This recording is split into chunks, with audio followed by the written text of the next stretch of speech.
Et salut, on se retrouve à nouveau directement sur le plateau pour que je puisse te montrer comment je vais faire une petite carte pour le menu. Alors, si tu es bien organisé, c'est-à-dire complètement différente de moi, tu as peut-être déjà réfléchi au menu que tu vas faire le soir du réveillon. Heureusement que c'est pas moi qui organise, c'est pas moi qui reçois, parce que sinon, je crois qu'on mangerait des pâtes. Je te montre comment je fais cette carte du menu. Donc, tu vas prendre un format A5, ou un format, peu importe, hein, celui que tu souhaites. Moi, en tout cas, je travaille sur un A5. Et tu prends ton scotch de masquage. Donc, tu prends ton scotch de masquage et tu le coupes. Alors, pas tout à fait, là, tu vois, je l'ai coupé peut-être un peu trop grand. Ouais, comme ça. Et on va pas le mettre, contrairement à ce qu'on fait d'habitude, on va pas le mettre sur toute la surface. Comme ça, on va le mettre plutôt à l'intérieur. Donc, comme ceci, à peu près.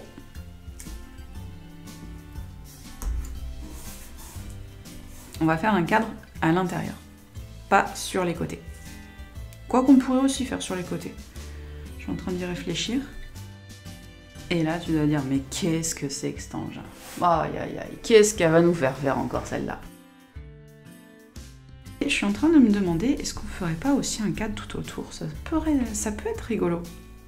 Allez, on va faire ça. Je finis de coller et je te reprends tout de suite. Alors, une fois que tu as collé tes scotch, un à l'intérieur et un sur l'extérieur, on va pouvoir commencer à faire nos mélanges. Moi, j'ai envie de faire quelque chose dans un ton, un vert assez soutenu. Alors, je suis très vert comme ça en ce moment. Enfin, moi, je l'appelle mon vert canard, mais bon, enfin, après, libre à toi de l'appeler autrement. J'aime beaucoup ce vert-là et j'ai envie de le faire encore et de l'associer avec un ocre plus comme ceci, mais qui tire un petit peu plus vers le jaune. Je pense que je peux faire quelque chose d'assez sympa en jouant vraiment, en mettant un petit peu plus de jaune et faire une association avec un vert un petit peu plus soutenu peut-être dans ce mélange-là entre mon vert de vessie et mon bleu outre-mer. Si j'arrive à doser un petit peu, voilà, je voudrais faire un truc un peu comme ça. J'ai mouillé au préalable mes pigments pour qu'ils puissent s'activer et puis bah écoute, on va y aller. Donc, je vais commencer par obtenir le mélange de mon ocre. Donc, pour ça, il me faut donc le jaune citron et le terre d'ombre. Oh, j'ai mis trop de terre d'ombre. J'en ai mis trop du marron, je pense.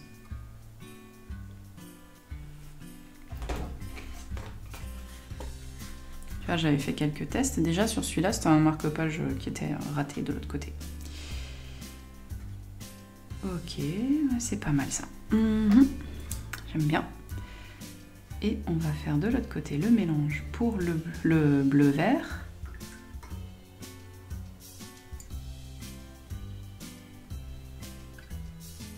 Ouais. Je mets pas un tout petit peu plus de vert. Un petit chouïa de gris de pain peut-être, pour le rendre un petit peu plus sombre.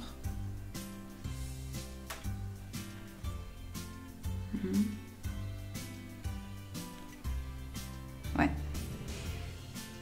Alors, donc, j'ai mélangé mon vert avec du bleu et une toute petite pointe de gris de pain pour le rendre un peu plus sombre. Et c'était ce que je voulais obtenir. Alors, je pense que j'en referai, parce qu'il va falloir que j'en refasse quand même, parce que je suis pas sûre d'avoir tout ce qu'il faut pour pouvoir faire toute la surface. Mais bon. Et ben là, je vais commencer. Donc j'ai pas spécialement envie de faire des végétaux de Noël. Je vais me laisser aller. Enfin, je pense qu'on va juste faire des feuilles. Puis on verra bien ce qui sort. Allez, on a un impro total sur ce coup-là. Eh bien, je commence par faire une tige. J'appuie bien. Je crois que j'ai mon pinceau qui n'est pas assez mouillé. Voilà.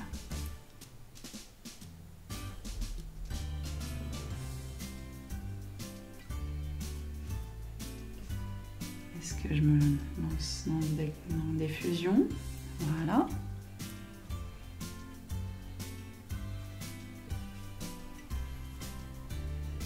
J'hésite pas à simuler la présence d'une autre feuille comme ça.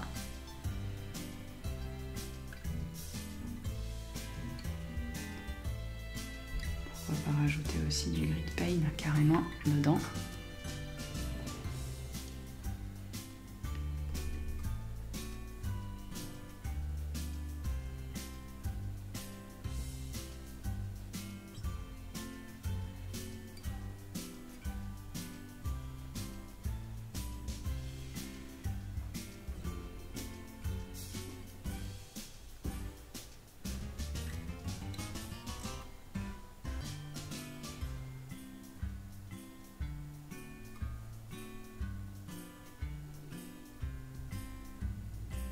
Je peux aussi faire, pourquoi pas, une longue tige là ici.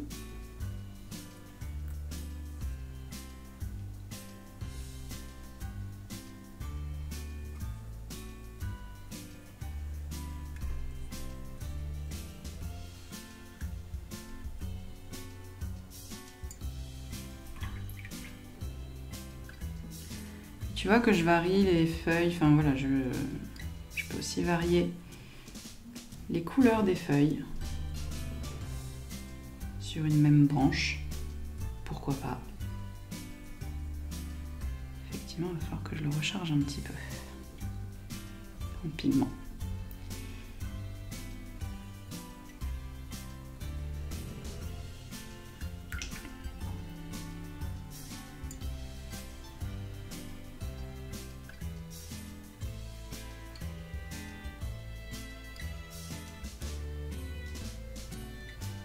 Et j'hésite pas à dessiner aussi sur les scotch hein, voilà, pour que ça se voit, pour que les cadres se voient. Dans les jaunes, je peux mettre un petit peu de vert pour faire des rappels de couleurs.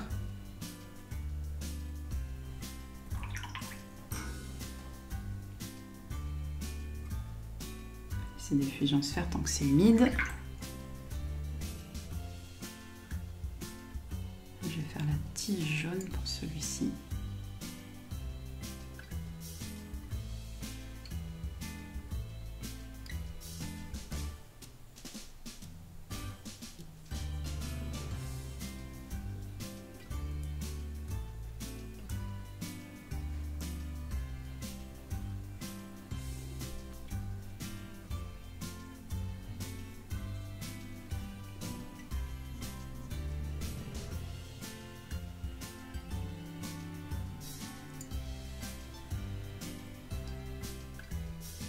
Une plus petite là. On va en faire une là ici, comme s'il y en avait une un peu plus bas. Comme s'il y en avait une un petit peu plus bas là ici à ce niveau-là. Et qu'on voyait que le bout.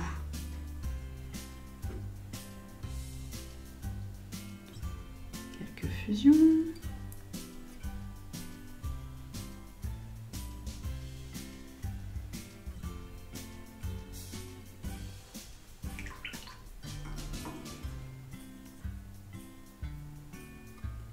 Ici aussi. Alors je prends mon pinceau au milieu de la hampe, hein. Tu vois que je fais d'abord sur la pointe du pinceau, ensuite j'appuie fort et je lâche pas le mouvement en fait. Je ne stoppe pas le mouvement quand je fais ces feuilles là. Bon là j'avais pas assez de pigment pour que ça se voit, donc je vais en refaire.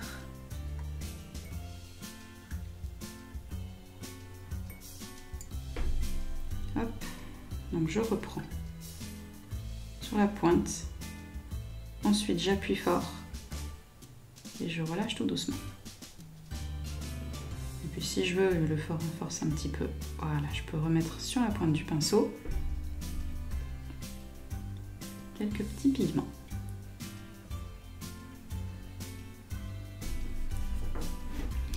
Là, ici aussi, on va en refaire une.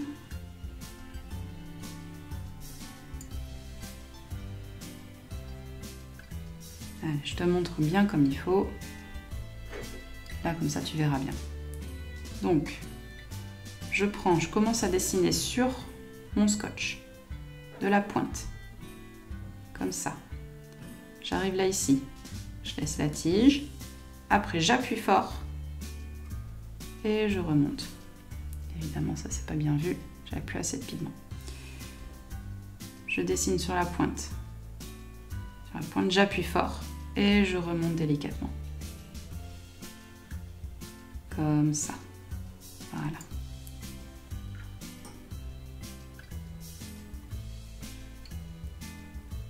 J'appuie, je laisse la pointe, j'appuie fort et je remonte délicatement. Et puis après, petit à petit, tu vas voir que cette méthode-là pour faire les feuilles, tu vas te l'approprier et puis ça va venir tout seul. Au début, tu vas avoir un petit peu de mal. C'est pas normal, hein. C'est normal, il n'y a pas de souci. Et puis, à force de pratiquer, à force de faire des feuilles comme ça, tu vas voir que ça va rentrer tout seul. Et à un moment, tu vas réussir à faire des feuilles, tu vas faire « Waouh ! J'aurais donné un joli mouvement !» Alors, pointe, on appuie fort et on remonte sur la pointe. Et puis s'il faut, on revient corriger un petit peu avec la pointe du pinceau. Puis si vraiment tu n'y arrives pas, tu dessines toutes tes feuilles avec la pointe du pinceau comme tu fais jusqu'à maintenant. C'est-à-dire que tu dessines le contour et puis après tu viens la colorer. Voilà, comme ceci. Tu vois que tu peux faire vraiment des trucs très très fins avec ce pinceau.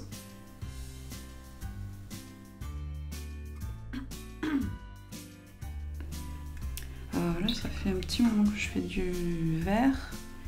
Je vais refaire un peu de l'ocre pour essayer d'équilibrer un petit peu au niveau des couleurs.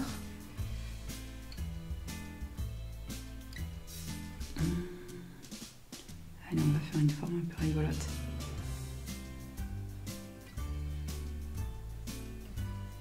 Voilà, comme ça. Voilà, ça aussi tu peux le faire, hein. Aucun problème. Des feuilles un petit peu plus petites aussi. C'est vrai que là, je les ai toutes faites plus ou moins de la même taille.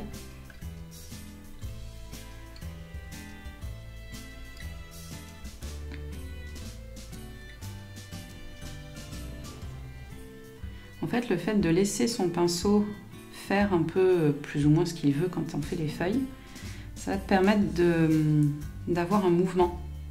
Ah, tu vois, en fait, là, je les ai carrément laissé se fusionner entre elles, ces feuilles. Pourquoi pas? Ça peut le faire aussi. Voilà, là, tu vois, je les ai laissés faire aussi. Là, les deux vont fusionner, bah pourquoi pas? C'est pas un souci. On peut. Je fais quelques fusions.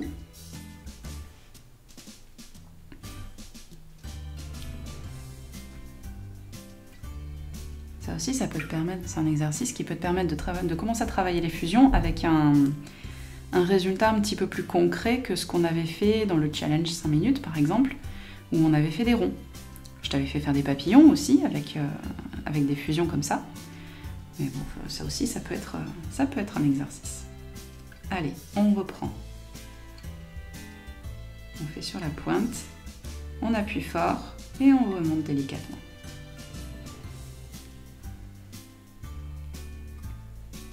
Sur la pointe, on appuie fort et on remonte.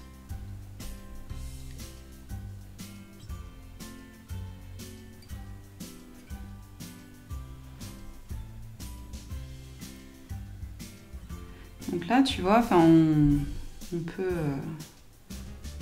tout à fait faire la tige jaune avec quelques fusions, mettre une feuille verte, la faire dépasser, tu vois, comme là je viens de faire. Essayer de la faire un peu plus soutenue pour que tu puisses bien voir. Là, quand on va enlever le scotch, je vais la faire dépasser comme ça on aura même un angle.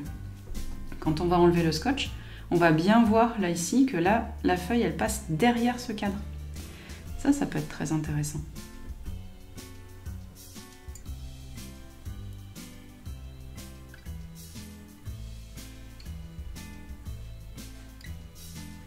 Et tu vois qu'avec 2 couleurs, bon 4 en vrai, enfin 5 même, parce qu'on a fait des mélanges, mais même si tu fais pas de mélange, avec 2 couleurs, ben on peut faire une composition. Hein. on peut faire quelque chose qui est tout à fait sympathique.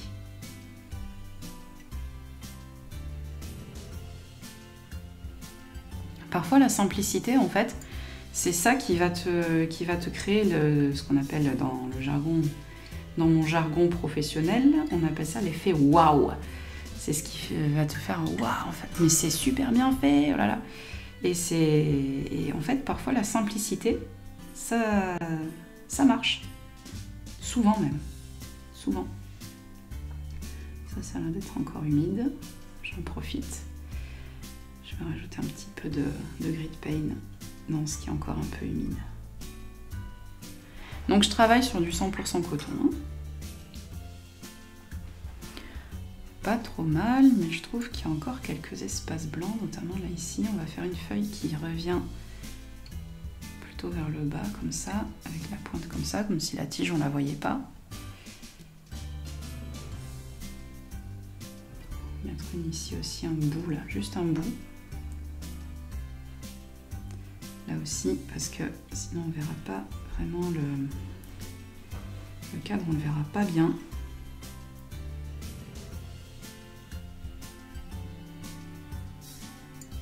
Une plus petite.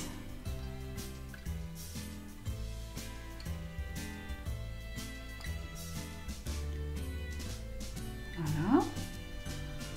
Bon, c'est pas trop mal. C'est pas trop mal. Là, j'ai pas spécialement envie de repasser par-dessus pour faire plusieurs niveaux comme s'il y avait plus, enfin, comme si les feuilles s'empilaient. J'ai pas spécialement envie. Là, je vais juste rajouter une petite feuille là ici en vert. Pour mettre en valeur le cadre extérieur, voilà. Donc tu vois, c'est tout un, c'est de l'observation, c'est prendre le temps de faire, voilà, de s'autoriser surtout, s'autoriser à tester, à expérimenter et improviser aussi. Tu vois que là, ben, en fait, je m'aperçois que pareil, là, je vais juste rajouter une petite feuille là ici pour mettre en valeur le cadre. Là j'ai bien envie de rajouter une mini là. Voilà.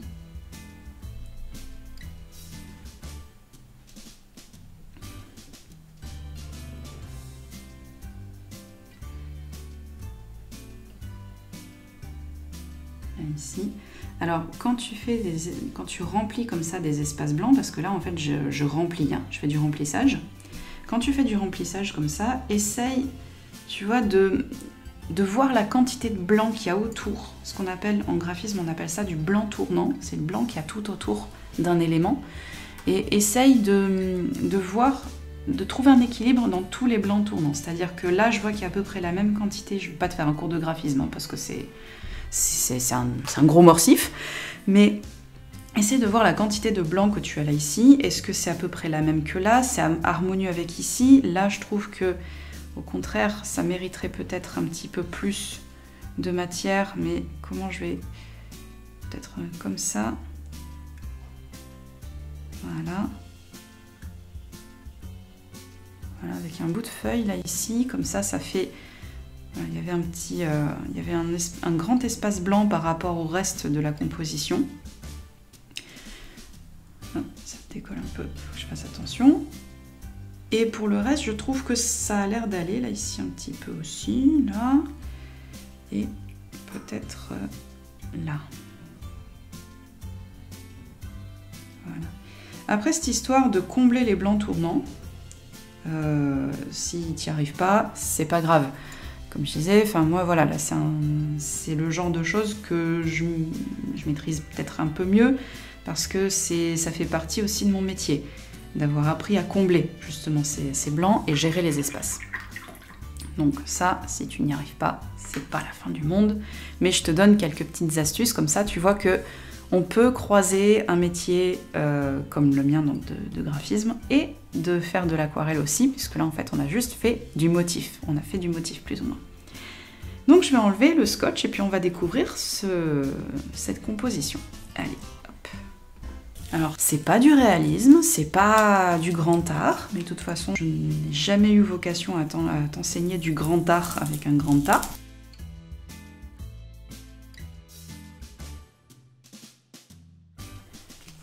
Voilà. Donc là ici, après il ne me restera plus qu'à écrire le menu. On peut calligraphier le mot menu par exemple, et puis après écrire là ici toutes les bonnes choses qu'on va manger. Je vais prendre un black liner. Celui-ci, il est léger, c'est une pointe biseautée. Je ne sais pas si ça se voit, voilà. C'est une pointe qui est biseautée. Pour utiliser un truc comme ça, il va falloir que tu prennes que tu le prennes dans un sens et surtout que tu ne lâches pas, que tu ne le réorientes pas. D'accord? C'est ça qui va te permettre d'avoir un aspect un peu sympa et de jouer notamment sur les épaisseurs des traits. Donc moi j'ai envie de le prendre comme ça et là du coup comment ça va se passer? Donc quand je vais descendre, pour le coup les traits vont être un petit peu plus fins, je pense. Mais c'est pas bien grave. Avec ce genre de feutre, c'est pas bien grave. Alors si je le prends comme ça, si je le prends comme ça, en montant ça va être plus fin et en descendant ça va être plus épais. Ouais, bon écoute, je vais prendre comme ça. Allez, je teste. Et on essaie de le faire d'une seule traite. Bon, là j'ai un papier qui est très granuleux, très texturé. Du coup ça ressort bien, mais du coup je vais pouvoir retoucher un petit peu les endroits où ça a un petit peu trop texturé.